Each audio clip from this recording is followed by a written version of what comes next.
Welcome, welcome, welcome. We are back for another day, day 5, coming at you live, and we'll see which teams will thrive, who will survive, and who's going to take a bit of a dive. But going into this game, we're going to be kicking off with a little bit of a slow start. You know, V3 versus Burning Core, not the fastest game times expected, but welcome in Mars1, Kashka. How are you guys doing today?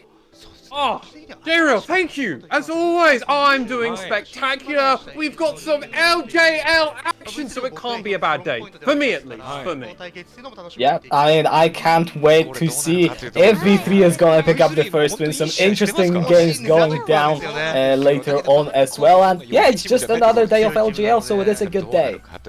Some really interesting games, as you said, will be coming up, but we'll save those for a little bit later. Day 3 was mad. Okay, I will say that day 3 was absolutely insane. Upsets, people picking up wins where they shouldn't, crazy close games, if not upsets. Day 4 followed a little bit of the older school trend. You know, that was a very much reflective spring split. This is kind of what we expect, except for the Hawks game, which was a banger. Will we get the same today? That's what I'm asking. V3 versus Burning Core, there is potential for upsets. V3 have been performing a lot better this split, but Burning Core, they are pretty good in the late game, and obviously we do know V3 not being able to close it out. Kashka, do you feel like that kind of puts the problematic situation of actually Burning Core will do well in the late game? I'm gonna be honest, my V3 hopium has kind of ran out after the CGA games, and yeah, Burning Core, they impressed me in their late game against Rascal Jester for sure. So my expectation is if V3 want to take it late and Burning Core kind of match it in draft, it is going to be a tough game. So the only other option V3 you've got is you got to try and snowball early and hold on to it. Yeah, they have had some better early games. It's not been the worst for them all the way. But yes, it does feel like it could be a little bit tough for them to really try and push all the way through to the win. But with that being said, the Burning Core has kind of decided by the desk a little bit, and I feel like the majority of feelings towards them is that they aren't the most solid team right now. I feel like in spring they were building up a bit of a platform, they were looking pretty strong. But recently, it does feel like they've been a bit shaky. Mars1, do you feel like they can kind of pull it together and take on V3 today? I agree with you, except for the fact that we're getting the bot lane I didn't actually want to see to favor V3's outcome. This is not the bot lane I wanted if you're a V3 fan. Yuhi back in his AD carry role, especially with Loser there as well, who had a fantastic performance, and in actually a post-game interview, I can't remember which player from Burning Core was interviewed, but they basically said, yeah, Loser was playing like this was his 100th game ever. Like, zero fear, wasn't even phased, and this was his first ever professional game on day 4. So, that's a bit worrying. A rookie coming in without any concern or anything. From the V3 side, though, can we play around Washi Day? Can we? Maybe?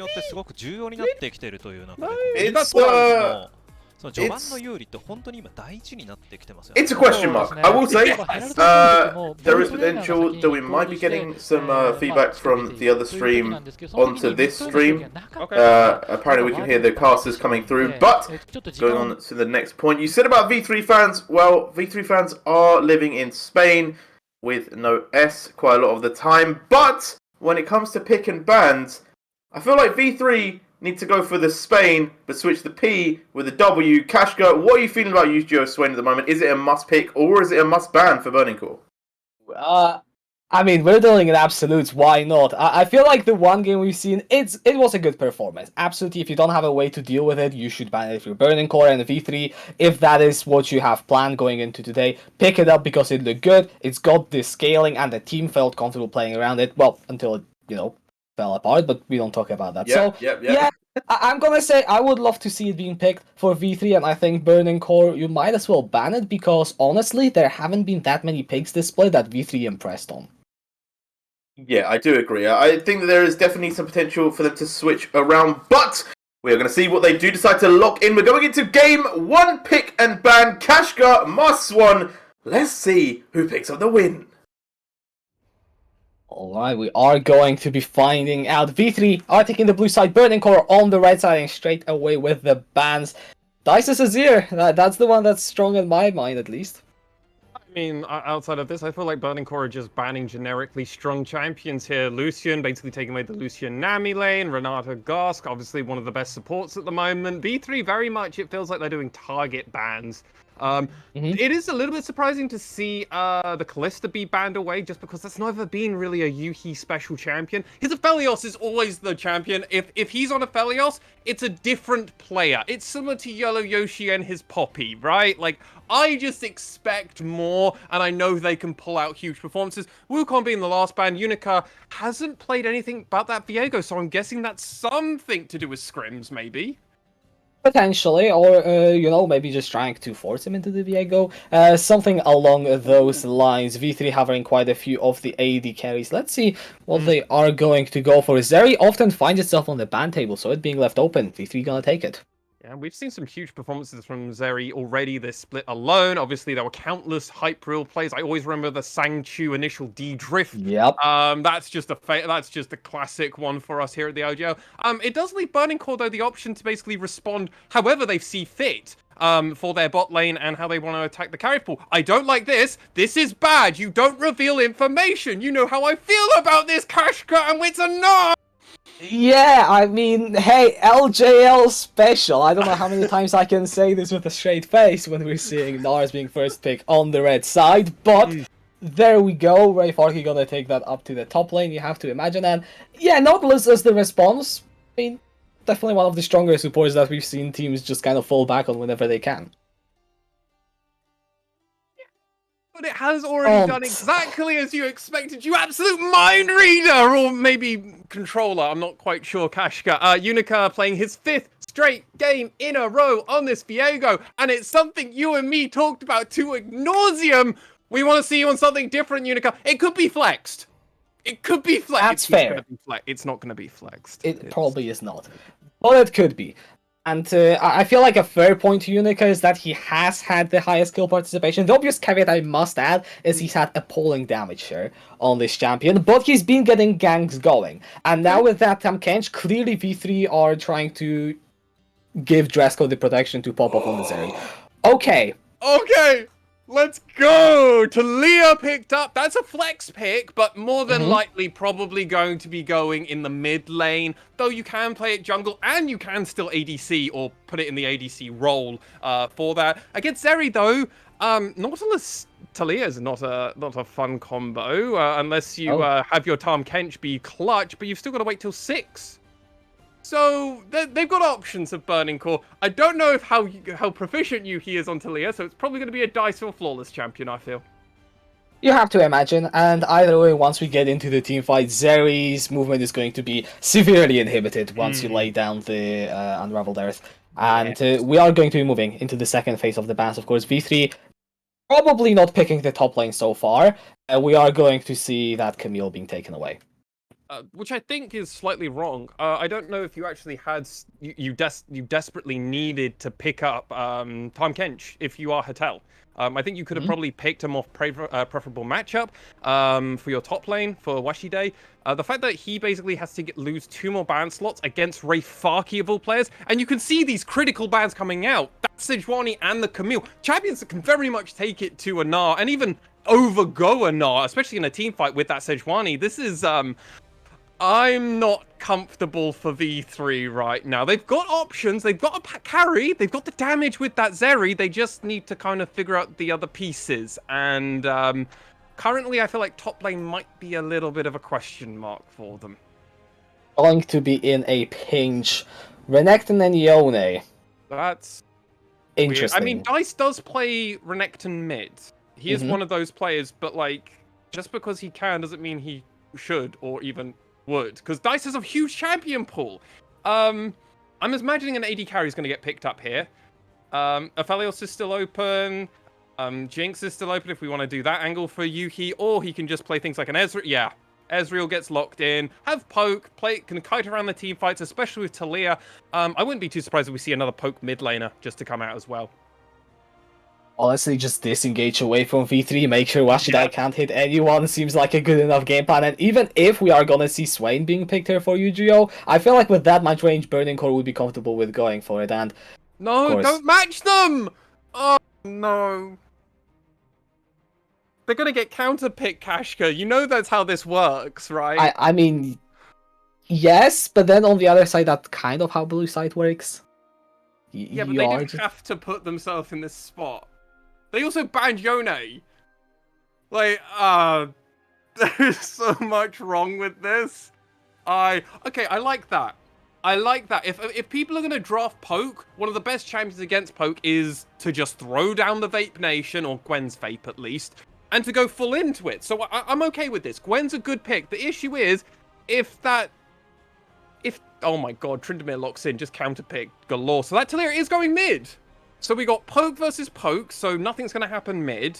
We got favorable matchup top lane. Wait, what's happening with the... Oh, wait, no, that's Renekton. That's... Whoa. Let's just wait for them to swap around, because I'm seeing a few different ways we could see. It could be Tryndamere mid, maybe? Come on, guys, you can't just switch to the casters. You have to tell us who's going where. Yeah, that was halfway through switching. I was expecting another, like, 10 to 15 seconds here. We're going to have to wait for them to come back up. Okay. So, let's start with V3. Tryndamere? I mean, I don't think there's a lot of hypotheticals. Let's start with V3. So, they did draft the Corki, sure. You've got the Gwen, though, for the split push, with a Viego. Is this the game where they can play around Washidai, is my question. Depends where that Tryndamere is going. That's fair. If we see like a Gnar mid and a Tryndamere top, then I think we're fine. If you're at least top side, for Burning Core. I don't know what we're doing with these last few picks. The Tryndamere has to be going mid, which is just getting stomped by the Corki. So, unless you can position your waves really well, but this is basically a high amount of mechanical prowess coming from Dice. I'm sorry, mate. I'm still hung up on this whole point. You're like, no, let's move away from V3. They've got a solid bot lane, right? That's something I can say for sure. Zeri plus Tahm Kench, that's safe. We haven't got anything crazy happening. Taliyah will be awkward, especially when those ganks come in. But I think V3, from that perspective, there's hope there. Can they play around Washi Day? Depends where Unica ganks.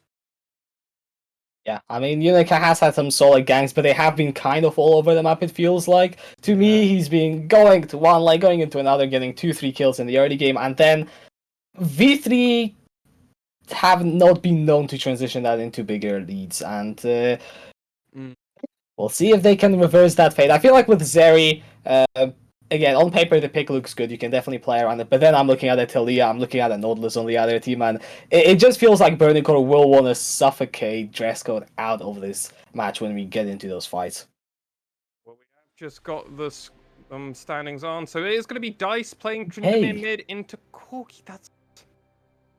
I must just be super off base, mate. That is my only assumption with why it's like that, because I'm confused, I'll be honest. What's your take on this? What's your perspective on this? I mean, clearly you've got a Gnar and Tryndamere in your solo lanes. The only kind of game plan you could go for this is you just want a 1-3-1 split push V3 into Oblivion. Fair. You've got a Taliyah Ezreal that will be sitting around the mid lane. They can wave clear, they can disengage relatively well. The only thing that doesn't fit is Nautilus in here with that, if I have to be honest. But the V3 can only realistically match one side lane at a time. I mean, Yu-Gi-Oh can walk in and wave clear, but if set up properly, I feel like Burning Core are just going to go for the split push angle. That's my take on it. Well, I mean, at least with the 1-3-1 combo, even if they do decide to go for that, they actually have Engage with the Nautilus. So, I mean, if they do find a pick onto a Zeri, like, Zeri's hard counter has always been known to be Nautilus, right? Ever since the champion came out. For a period of time, remember, people would ban Nautilus just so they could have their Zeri.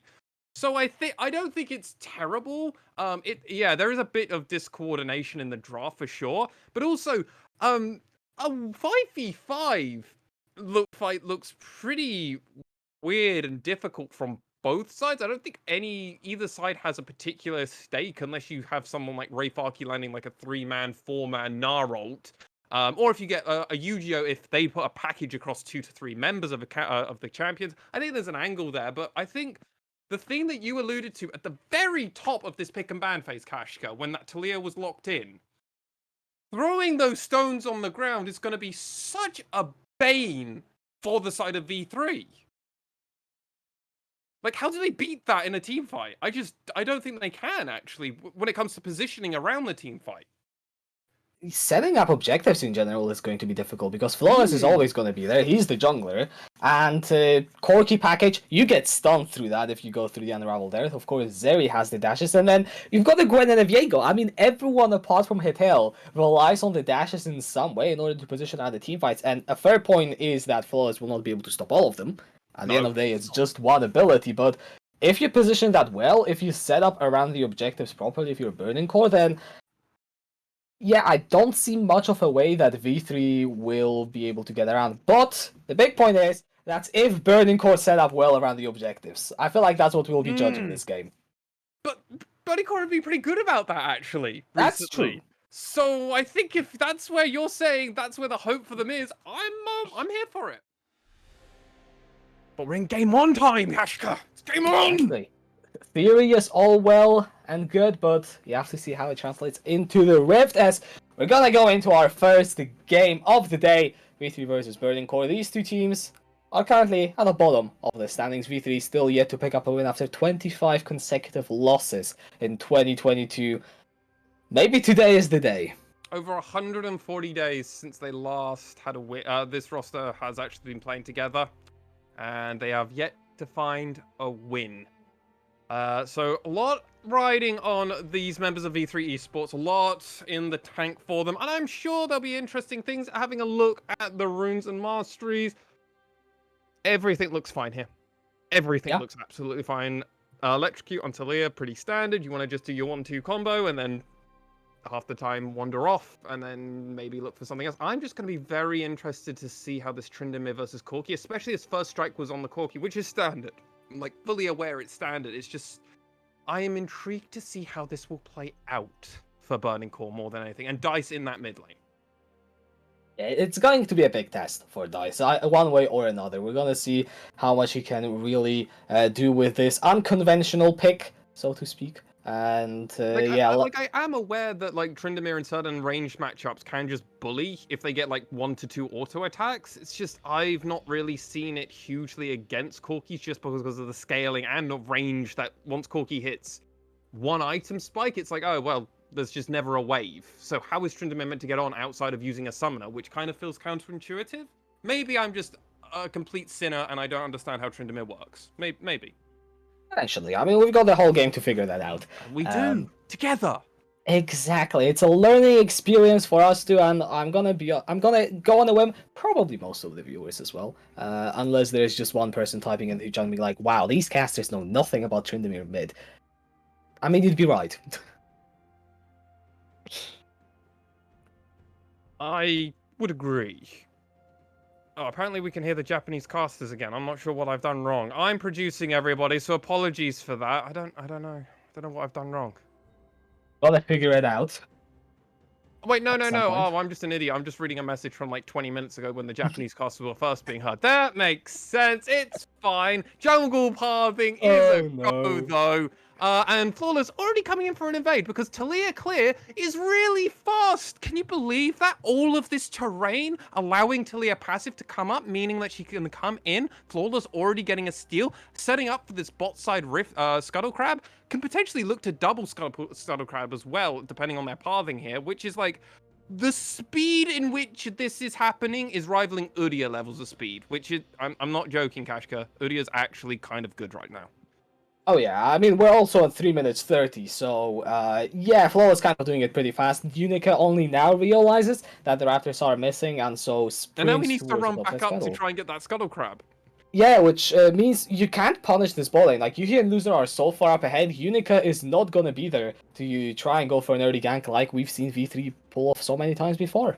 Yeah, there's also that level discrepancy that's already coming out because Flawless has been able to do that. Because Unica did do that floor clear, but because they lost their Raptors, it actually meant they don't actually ping over to 4 even with the Scuttle Crab. That means now Flawless is going to stay ahead because of how Talia farms. Actually it doesn't necessarily have to back. They can try and look for a gank angle, or they can look to try and continue the clear as their Raptors have just come up. Though this top side, I was really surprised this is how they wanted things to go, but I mean, hey, so far, it's just been paddle fights, which is standard for top lane, as no one's surprised. So to no one at all. DICE edging in ACS advantage in the mid lane so far, and also staying ahead in terms of HP.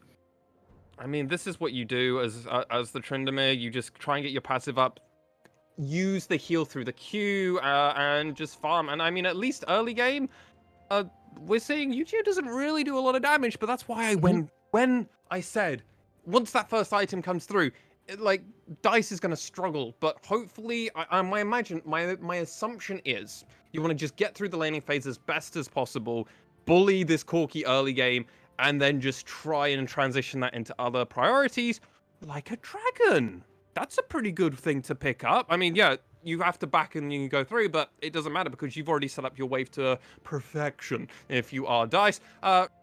2 TPs have had to come out now from the 2 players of V3, though. Yu-Gi-Oh had to use his, obviously, to get back to the wave to clear it, or he was going to lose a lot of minions. And Washide just had to use his. Rayfarki is going to match, though, which I'm a little bit sad about, but a player we haven't actually talked about yet. Yuhi has gone for this, the Flash TP Ezreal that we've been seeing come out to prominence recently. There's nothing else to say there. It's just interesting. Still holding on to that. I would imagine maybe with that early dragon, Burning Core would have given themselves more priority, but it was enough to just have Yuki walk back to the lane. They still secure the first Drake, and it will be back up in the next 5 minutes if Burning Core want to just stack those dragons. So yeah, I don't hate it. You've got more movement around the map. Well, I also think it'll work great for 1 minute 40 from now with this Herald coming up. I imagine Burning Core probably want to be super on it early game, especially with Talia, because you just have a tempo advantage with the jungle clears. You want to exploit that as best as you can. So I'm not surprised that DICE is already roaming up, trying to place that pink ward, try and get vision, try and find out where Unica is, because Unica hasn't found this early smite that we normally see from him, this early power comes from playing this Viego early game. This is like the second back from Flawless, and he's already done so much more on the map already compared to what Unicorn can do. Just because these 2 champions, their clear is significantly different to one another. The worst part of this, though, and this is a weird thing to get onto, but nothing else is happening at the moment, so sure. I hope we don't get back to the meta that it was a while back, where it's just hyper-focus, hyper-farming junglers once again. I really don't want to go back to that meta. I agree with you, but I mean, the games have been getting longer and longer, so it does look to slightly go that way. A bit of a trade happening in the mid lane, and DICE winning out on this one yet again. And yeah, you mentioned... Yeah, but you mentioned Unica not really doing a lot, and Viego, I'm sorry, but if you're not having that early game impact, you're not going to take over to being that late game carry once the game progresses. So, Unica, you gotta do something, mate. Like, come on, you've got, I don't know, 5-10 minutes. But like, who is the engaged for him? Like, a Hatel finding an abyssal dive? Like, is that it? Like, that's yes. The issue for V3. What is their engage? They have drafted a 0 engage comp. Like, doesn't this just look at, like, actually, the more that I look at this, DICE on this Tryndamere just looks like absolutely just the most grossest pick in the world as they're coming in to roam and invade with this top laner. Look at this, also pushing out Washide, causing irritation with the dive. Remember that Herald that I talked about has just come up, and the TP's up for Yuhi, who's just resetting. Burning Core can have all the members up in the top lane if they wish to, and Flawless is just harassing. Unica steals the blue buff as well. Oh, that is just nasty. Oh my god. And if you look at the smites right now, Flawless's smite will be coming up slightly before it. They secured the double Rift Herald once again, did Burning. Well, actually, the first one wasn't there, but this time Flawless got double Rift Herald, Scuttle Crab, plus on top of the Rift Herald coming up and this first dragon. The Burning Core jungler coming in huge right now, just through map control more than anything else. And because of this map control, yeah, they've forced Yuhi away from the turret, but he's been able to still soak up all this experience and not lose too much farm in the grand scale of things. One plate and a bit of farm for dress code, so V3 do get something. On the other side, in the grand scheme of things, the gold is still close, but I do want to bring up the point of map control because Burning Core, and more specifically Flawless, has been playing this game very measured, has been getting those incremental advantages, and now 2 objectives sitting over on the side of Burning Core. The Drake up in just over a minute. You're gonna have the Herald to force priority. Let's see if V3 can stop this Burning Core streak of map control. And, well, Unica was able to, I believe, secure the bottom Scuttle Crab, so that's something. They've got vision on that area. I don't know if it'll be expiring, but you can see they've put a huge priority with double pink ward there. I mean, Ray Farkey's just having a go at Washi Day, and he just does it and just auto-attacks his Mini-Gnar. Simple as that, just auto-attack him to death. First blood going over to Ray Farkey as finally a kill 10 minutes in, and it is a solo bolo in the top lane. Oh, and the saddest part is we wanted them to consider playing around top lane. They haven't done that for the early part of this, but run me through this, would you please? Well, Washidai has low mana, Ray Farkey in the Mega, and I mean, that was just a clutch ult getting right into that Hallowed Mist, and from there, it's just easy pickings. Oh, that passive also dancing in and out of the turret range as well, forcing the TP now out of Iwashide as it just comes back up. Oh, that's not good. That's not where you want to be, and especially Ray Farkey getting more gold. That's a scary man to have more gold. Oh god, the pathing just keeps getting brutal. I mean, I can understand now from the Burning Core perspective. We don't need to go crazy. We can just look to invade, and we'll take away more from you, Unica. Prevent those levels and gold. Because guess what? Dragon doesn't really give much gold. It's not really that important. But if you suddenly realize your whole jungle's gone, you've lost more than you wanted, really. Cloud is going to be the Rift. And plates are going to be funneled into dice as well. Getting that Tryndamere, a bit more gold. It's, yeah, Dragon has been lost, but I think Burning Core will be absolutely happy with this. 2,000 is the goal lead right now. Yeah, and only 10 minutes in, 11 minutes in. This is a pretty stable place, and the fact is, bot lane has just kind of been pretty quiet, which is exactly where, if you were Burning Core right now, not exactly where you'd want it to be. You'd like a kill to have probably come out, but beggars can't be choosers. You're already ahead. You had that solo bolo already in the top lane, meaning Ray Farkey's probably feeling himself a lot right now. Can you blame him? No. Oh. So where are the opportunities for V3? Where are they? Well, we still have Unica. Hasn't been enabled yet, even by himself. He hasn't found a good spot for a gang. Currently, he's just doing a lot of clearing and farming. Hopefully, though, he can find an angle soon. That's my eyes are on top of at the moment. What about you, Kashka? I'll be Unica, but I'm trying to think, where do you even go? There are no objectives to fight over, so it will have to be a play initiated by V3, because you're not going to respond very well when you have a TP disadvantage right now. So it has to be a pick. And I'm thinking, I mean, maybe Flawless, if you can somehow catch him out in rotation. This Atalia, arguably the easiest champion to kill. I guess, but like, do you really want to go against the first champion that got a mythic in the whole game? Yeah, probably not. Yeah, so I'm not quite sure. As the two junglers are awkwardly shadowing and the bot lanes are just doing bot lane things, it's going to be... No, nothing. Fate Nation coming in.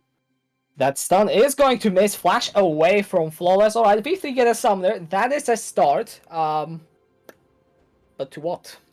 Burning Core also got a plate, and they got a plate mid. Like, there's 4 plates that are being funneled into dice at this moment in time, and I kind of just look at this going, this is getting from bad to worse, especially with the amount of bullying that, oh my god, Ray Farkey. Bro, you can chill, man. It's cool. I was gonna say Washidai needs to be very careful, but Ray Farkey, absolute authority in this top lane, and yeah, just playing this Gnar, I want to say to perfection. Like, this was counterpick, remember, Kashka? Yeah. Washide wanted this. I mean, I don't know if he wanted this. He wanted this matchup. That's fair. Another plate going over to Ray Farkey. That's 4 plates now in top and mid.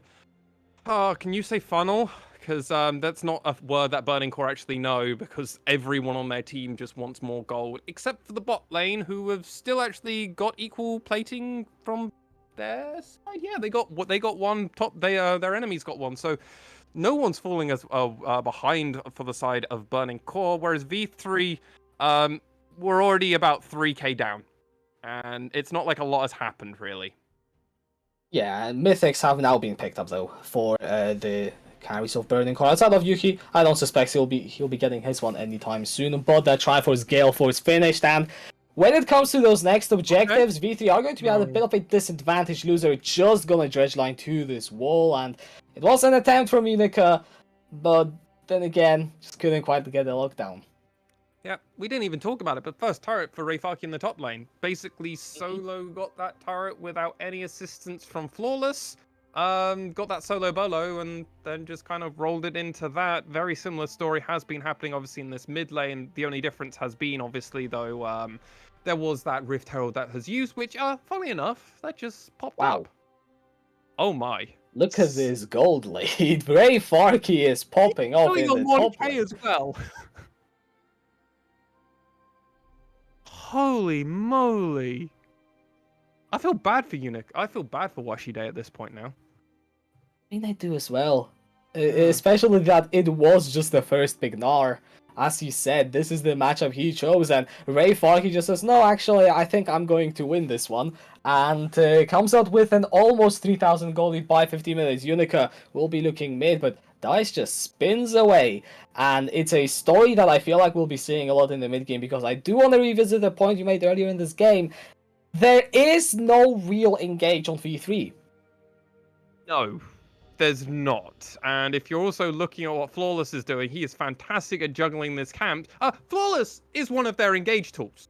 With that ult, it can just completely cut off half the team. Obviously, we know that Talia's can knock people up, knock people back, slow them. There's a lot of CC in Talia's kit. Rayfaki is a combo champion. You can Talia ult and then Mega Gnar ult into Talia Wool.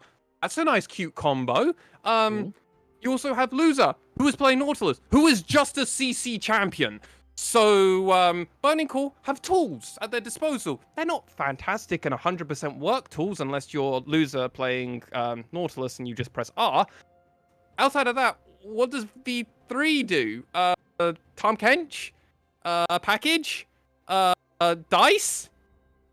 Dice is gonna just stand around for the 1v2. I mean, he just knows that V3 can't really kill him, because I don't think he's been forced to use his ultimate at all this game. Or his summoners. Yeah, I kind of wanted to say that. I wasn't sure, but I don't remember last time I saw any cooldowns on that man's summoners. Oh. Okay, Flawless gonna go for the wall. Hit hell, cut off from the rest of the team. It's going to get knocked back. That is a Tam Kenshin. Yuki taken so incredibly low. Teleport will be channeled from Yu-Gi-Oh! He's got the package. Let's see, V3, can they get anything here?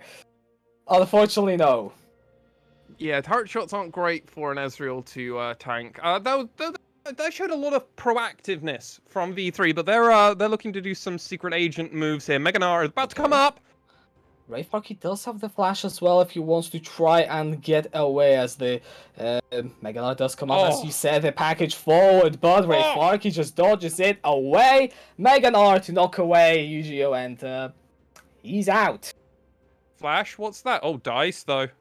No, yeah, he can just spin to win. It's fine. Loses the Scuttle Crab, but ultimately, how all of that went was V3 using a bunch of resources. That TP, remember, came out, and they got nothing. The package was also used, and they got nothing.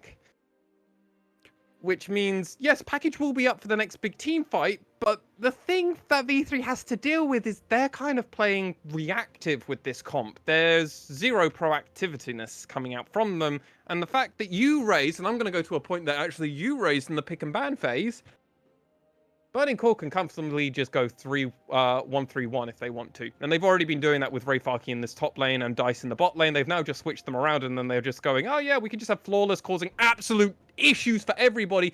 Yuhi, though, needs to just stick with Loser a little bit, Mies feels. Oh yeah, my God. No! The missile barrage not quite dealing enough damage there, and it was close. You don't want to do that. If you're Burning Core, come on. You've got Dice, you've got Rayfarki on the side lanes. They're kind of unmatched. Like, there's no reason to overextend mid. Talking about Dice, he's going to find Yujo. Force the flash follow through under the turret. Dice is going ham right now. Has got the ultimate, of course, and picks up the kill against Yu-Gi-Oh! All right, he'll use it this time, but we'll get a turret down in bot side as well, so it just goes from bad to worse, and something we haven't talked about for probably about 6 or 7 minutes, Kashka, but let's have a quick check-in. Let's look at that gold table at the top. Yep. It's 7k gold lead. That's gotten worse than double in less than 7 minutes since we last checked in. It's just been slowly farming up the objectives as well, because this game has had 2 kills, and one of them just happened on screen a minute ago. So this is a macro game from Burning Core. They just know the limits of their champions. They've got the winning matchups everywhere apart from bot lane, and even then, Yuki, he's fine. He's on 2 items. He's absolutely chilling. Yeah, he's got first strike, remember? He's like gaining loads of gold as well. This is the only thing that Burning Core really needed to do. Yep. Well, the fact that Rayfarki won the 1v1 was definitely a big help for them. But, like, they're forcing them around. The amount of that Flawless has just got in this CS department, and a lot of that is just from countering jungling and just clearing way faster. I think this is showing a spot of weakness that the V3 side hasn't really experienced. Unicorn's normally had the ability to kind of do what they need to do on the Viego in a lot of spots throughout the last few days. This is the first day, I would argue, where this has probably been the... Unicorn struggled more than ever before, and they don't really have a way in. And not having any engage, not having any form of setup in any of their lanes has now kind of equaled to a place where Flawless has counter-invaded so hard that what has Unica done? We got a dragon, which Burning Core very much gave to them. They had no interest in fighting for it, because they were like, no, let's protect topside, let's not let Rayfarki die. And since they've just been playing around the Rift, they've got a bunch of turrets already, and they're going to work on probably another one rather soon while playing around Cloud Drake, which will be coming up in 40 seconds. It very much feels like V3, they're just lost right now. They don't know what to do. Unica didn't get them any kills in the early game, so they are running around the map, and Burning Core knows it's bad. They're setting out the trap. Dice is gonna go onto Yu-Gi-Oh! He's got the old backup yet again. Out comes the Weaver's Wall from Flawless. Dice stuck in a 1 versus 3. He needs to evacuate from there, and will do so immediately. Burning Core lose no one, but Rayfarki is hitting the inhib tower in the bot lane. Oh, we'll just pull you guys all the way up here, and oh, because we pulled you up so far and we made you use some stuff. Oh yeah, Unica had to use his flash, remember? Oh, yeah. Dice didn't actually use any of his summoners. He just used his ult. Remember, he used his summoners earlier when they actually got the kill. And then they got out afterwards. So that was fantastic for them. They're just going to reset. Oh, Flawless, you can take this, because we already know bot side's fine, because Rayfarki just was smacking Washi Day there and trying to get the turret as well. So we'll get this dragon, and then, oh, what's there to worry about? They're not going to be able to do Baron without us knowing. They're not going to be able to do anything without us knowing. V3, this is going from bad to worse, and you're now 8k down. And usually in games like that, we look at V3, and we say, alright, they've got some scaling, and they do, admittedly. Zeri, Corki, but the thing about scaling is it's not only about your champions having bigger numbers than enemy champions. You actually have to use those numbers. Yeah, and considering how a few of these fights go, Burning Core clearly are communicating well, at least from just watching what's happening, because there's clear association of Flawless is going to throw down the ult, Rayfarki is going to continue the split push. There was like zero hesitation like from Rayfarki, like no interest in TPing out or getting to a safe spot to help the rest of the team. The call was quite clearly Rayfarki push and make their life hell, and we'll then figure it out after. And there was no issues, and now they're just setting up around this Baron, because guess what? They can keep pulling the side of V3 in, and where's their engage? It helped There is none. for the win, maybe. I don't know. I mean, that would be, if it worked, God, that would be awesome to see. That's a hype moment.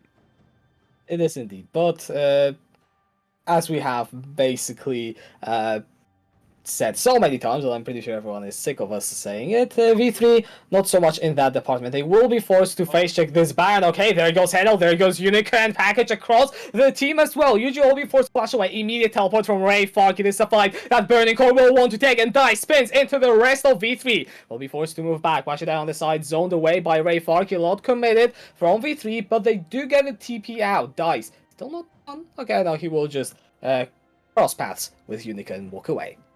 It depends what they want to do here now, because there is the chance that Burning Core could still turn back onto this Baron if they wanted to. I mean, Dice is playing pretty deep into the side of V3's jungle. And I mean, with Rayfarki as well, like, they could have, with the Meganar Canal being up here, they could have at least looked for an angle. Flawless is still hovering around, obviously, that top side. Clearing out all of the vision, get everything back, and you just would love to be able, I would right now love to be able to just pivot and see what Burning Core are currently seeing on the mini-map right now, because I imagine it's a lot of darkness just everywhere. They've got no control over their bot side jungle, and top side isn't looking much better. There's only one control word sitting there, and Masks on, I do just want to point out to you that Ray Farky went for the Gnar item we haven't seen since January, I think. God! That mad lad! It's a full solo lane build, and that was 3 auto attacks onto Yu-Gi-Oh! Yeah, Yu-Gi-Oh! It's nice that you got Manamune into oh god, the item has actually completely disappeared. There's a TP's coming out from Yu-Gi-Oh! Name him and he shall appear, but what are we doing here? Burning Core just calling... I mean, I want to say calling the bluff. They're just sitting in darkness, and V3 have to be guessing. I love this. Rayfark is going to take that inhibitor, no problems there at all. This is just standard textbook macro play. I mean, Burning Core are doing everything they can to use their comp to the fullest. They're not allowing V3 a single moment of respite, and if not for that early dragon, we are looking at literally a perfect game from Burning Core. Yeah, and this is looking really good. It's just now that I'm going to keep naming this gold lead as it keeps coming up, because they haven't had a Baron. There's no economy Baron here from the side of Burning Core. They are now 10k up, basically. And you've got to just think about the amount of resources and gold that Burning Core have just got over what the rest of the side of V3 have got. Like, levels are now starting to come into it. There's level disparities, there's item disparities, there's experience. Dice is just like, kind of like, yeah, I can just walk away comfortably. You can come and farm, but that's your jungler. Which means now we know that for the next 40 seconds, unless Unica runs like an absolute mad lad across the map, he's not going to be here in time for the dragon. Which allows Dice to, now allows Flawless to go, okay, I can just reset, get my next item, and then go back in. Be a bit surprising that he is deciding to reset, because considering Dragon's up in 30 seconds, but I mean, hey, if you're just so much further ahead and you're pulling the enemy team around so much, you haven't got much to worry about. Yeah, V3 haven't really been allowed outside of that middle of the lane line. Like going down the river, I don't think they stepped over that in the last 5, 7, maybe even 10 minutes. We look at the gold, and Yuki is finally getting some more resources. All the gold is preserved, but now that AD carry is starting to get a huge disparity.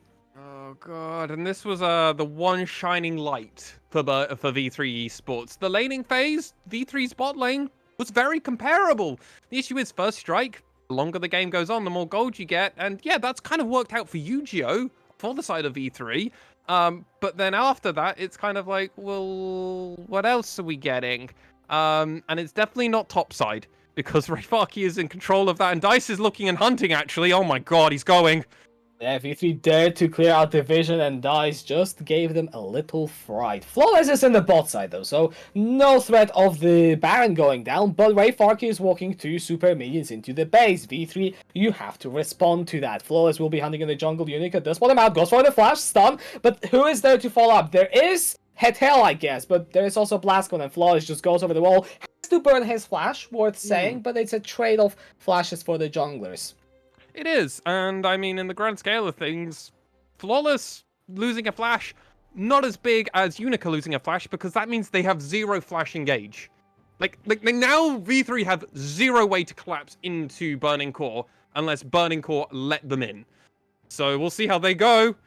There is the engage from Burning Core, Hitel caught out and taken down. Flawless will be taking that one. Dredge gonna have to go over the wall. Unica trying to escape, but the Dredge line finds him, and Yuki will be looking for some gold. That is 2 more kills for Burning Core. He's still there. He's still just chilling. The Baron is going to be started. V3 can't do anything about it. They will be just trying to cut the wave short, make sure the game doesn't end here with the Baron buff. And Ray Farkey, I mean, man's unstoppable. Literally, he's Flame Horizon Washide. Let's just say that out loud as well. Yeah. Flame Horizon has come in, and he's just solo pushed this bot side the whole time, basically forcing Yu-Gi-Oh out of any form of contention, which at the same time is one of their engages. But while that's all happening, Loser honestly was the MVP. He helped set up all of this play with his ultimate at the very start of it for that double knockup, which looked really crazy to see. Which then turned into getting that last Dredgerine, an extra kill, which basically allowed Ray Farkey to just kind of be like, yeah, I've got nothing to worry about. With this Baron buff as well, they're just going to kind of do formalities now at this point, because look at Ray Farkey, he's still pushing in their base. Level 18 right now on top of that. And Burning Core collapsing from all the angles. Weaver's Wall just to separate V3 from their tower. And that will be the mid lane tower going down. Ray Farkey, I don't even know when he took down that Nexus start, but it is down. Oh, that was during the Baron fight. Okay, fair enough. Yeah. Top lane hip is going to be down as well. I mean, Burning Core, it's a formality to finish this game. V3, they could get nothing at all in this match, and it doesn't look like that will be the case. They will need a miracle fight. I don't even know how they will start going about it, but they have to try at the very least. Yeah, at least Baron empowered minions going in multiple waves. They're doing the 1-3-1 like you said they probably would. But I mean, I feel like they're just doing this because they can at this point. Oh, the next is down. They're going for it. All right, Yu-Gi-Oh going over the package. Yuki so low, but kills. Wait, hold on. The burn. There we go. 1 kill for V3. Probably the most bittersweet of consolation prizes as the second Nexus tide about to go down. Nexus is exposed. Washidai with very low HP, and Burning Core are turning towards Nexus. Get some more kills, because why not? Because you deserved it. And they hook onto dress code as well. Some shenanigans in the fountains, and Burning Core with an almost perfect win against V3. What a performance! Burning Core from the very beginning to honestly all the way through. Never did they stutter. Never did it felt like there were any doubt. Especially, and I want to call it out, that Ray Farkey top lane solo bolo. It kind of felt like all of the team got the confidence there, and afterwards it felt like it was a formality for them. Strong play from every member of Burning Core there. Absolutely, but yeah, shoutouts to Ray Farkey winning that matchup handedly. Mid lane, you know, took a while for DICE to scale up and really get an advantage. Yuki only in the late game managed to get ahead, and also Flawless abusing that jungle matchup to perfection. Flawless and Ray Farkey really got this team rolling, but everyone else picked up the ball, and I think this is probably the cleanest game we've seen so far this split. It's up there. It's up there. Some of the Rascal Jester V3 game was also very clean, if memory does recall me. But I mean, there was a lot to talk about in that matchup, Kashka. So I would like to go to a break so we can bring in J-Roll to really dig into the nestles of everything for that match. So we'll... All right, sure. Let's be right back.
Hello and welcome back in game one, getting us on track. So, nice way to kick off the morning. Burning Core versus V3.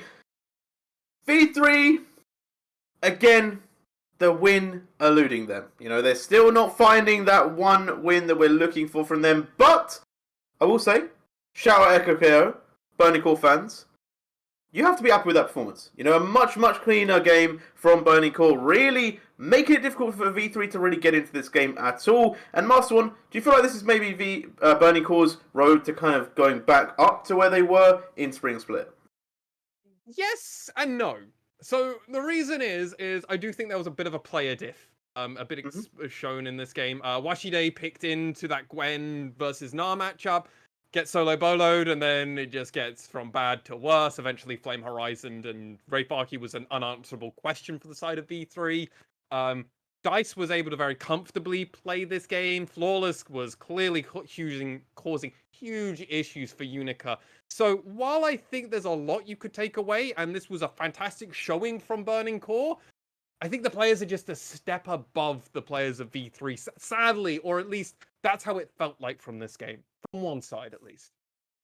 Yeah, and I think part of that was also draft as well. I think that draft is definitely, I think, the big thing for this game. I think that Burning Core played their draft very clean, and I think that's why they really didn't give V3 many options. But I do think that the V3 draft didn't really give them many options. It didn't give them much response. To be honest, I like that they picked up things like the Zeri. It looked fresh in the early game, but coming through the rest of the draft, it didn't feel that.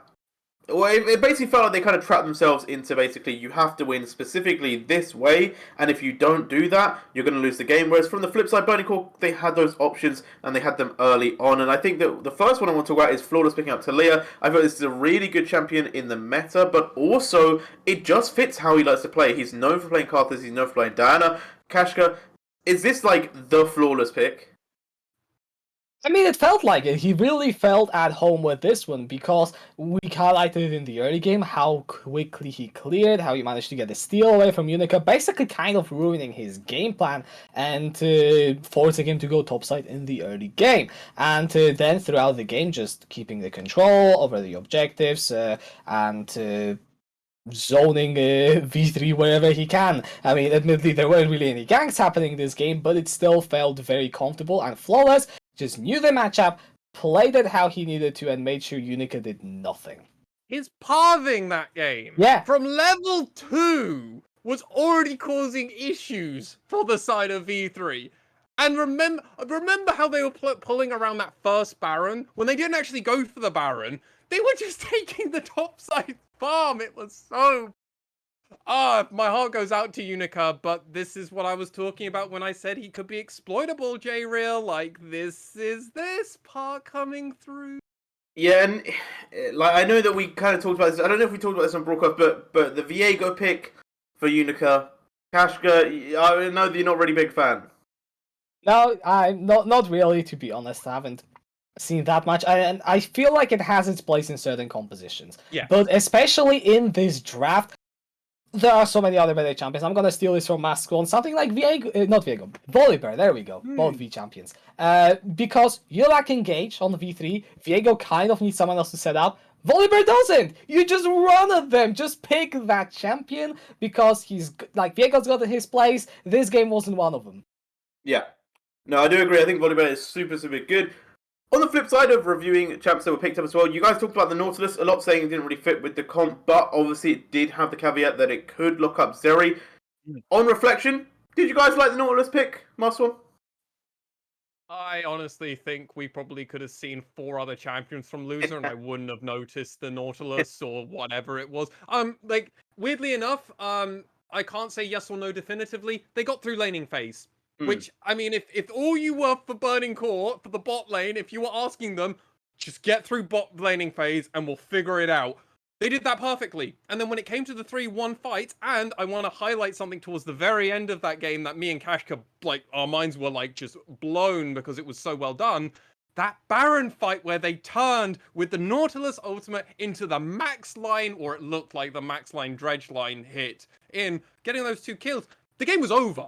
After that team fight, there was 0 coming back for V3, and that Nautilus pick looked really good. I do think you could have done that with Thresh. I do think you could have done that with Blitzcrank, fundamentally. But they did it with Nautilus, so it looks kind of cool. Yeah, indeed. And then obviously, talking about the big picks, I feel like the one that was a real interesting one was the Tryndamere mid. And that seemed to... We didn't know much about it before the game. But I feel like we learned a lot about it in this game. It definitely felt like it had its place. It was definitely putting a lot of pressure. But do you feel like this is just player diff? Or is it actually... The pick is pretty good? DICE definitely executed it well. I will start with that. I'm not entirely sure if this happens every time you put a Corki into a Tryndamere, but the first few levels were played exactly as they should be. There was also not very little. There was no jungle pressure on the Tryndamere. So that's another factor to consider if we're going to see that pick moving forward, is how do you really respond to the enemy jungler showing up in your lane and screwing up your wave pushes. But once you hit your mythic and maybe the second item and you manage to catch someone out in the sideline, it's the same old Tryndamere we all know and love or hate from the top lane, so it works very similar to that. Imagine if there was a volley bear or an Udyr just coming in and smacking them with a stun. I actually think you're onto something there, Kashka. I actually think Yu-Gi-Oh! Actually played it perfectly fine, the matchup. Where was Unica? Where was Unica? I'm not gonna it definitely wasn't the greatest time. Obviously, once Tryndamere gets level 6, the game does change, and they were able to have a pretty free early game, as we said. That's where you need those jungle gangsters, jungle assistants. And I do think Volibear is pretty strong at the moment. I feel like people should remember that Lolbear is a very good champion. Because it was popular in spring, and I feel like it was not as good in spring as it is now. Now, Volibear feels very impactful. But maybe we'll see more of that a little bit later. Going into the final one, the top lane. No stranger to the LJL. You know, very, very common pick. The Gwen into the Gnar. He had the counter pick. Again, obviously, Rayfaki is a notoriously good top laner. It is very hard to say, okay, maybe this counter pick isn't actually that good. It could be player diff, it could be champion pick. I just feel like it wasn't executed on. Again, it feels like V3 kind of didn't really play to it if that was their potential win condition. And it does kind of leave us in that mix where in spring we very much talked about V3 not having their kind of playstyle. Do we feel like that is still kind of true today, Mason? Play towards topside. Washide was shown to be your best player. Please give him a game. Also, if they're going to R1 a Gnar, counterpick them in the first rotation. There's zero... I would almost dropping an F-bomb. There's zero reason at all the fact that the Sejuani got banned. They should have locked that in and said, Washide, you're not going to do a lot of damage except your Sejuani, so you actually do a stupid amount of damage, and you're going to help carry us, and you're going to be our engage. Just... Kashka, just please. He's not a terrible player. Washide isn't a terrible player. That's the thing here. I agree with everything that was said here. I don't think there's really too much more to be added. We have not look. You don't have to. That anyways. We haven't really seen V3 go towards the top set, but he's had some good performances in the spring. Honestly, the Tam Kench that game, it was invisible. I don't know why you couldn't pick up a top laner instead of that. It probably would be banned, but honestly, okay, we have the benefit of hindsight, but still. We do. Playing around bot lane hasn't worked so far, V3. Yeah. And, trying the same thing over and over again and expecting different results is literally the definition of insanity, so... Well, with that, we're not going to linger on that one too long. I do agree there is some question marks. I think that, if you're going to look in Gnar, B1, or R1, you should be able to counter that. And also, we'll see how good Washington can be on tanks. Obviously, had a really good game on the Ornn. So, with that being said, V3 not going to find the win. Burning Core looking a lot more solid, though, and bringing some heat. So, we like to see that from them. We are going to be going to a short break where we will be taking a few minutes before we go into a huge match. Rascal Jesters Sengoku coming to your screen soon. Don't go anywhere.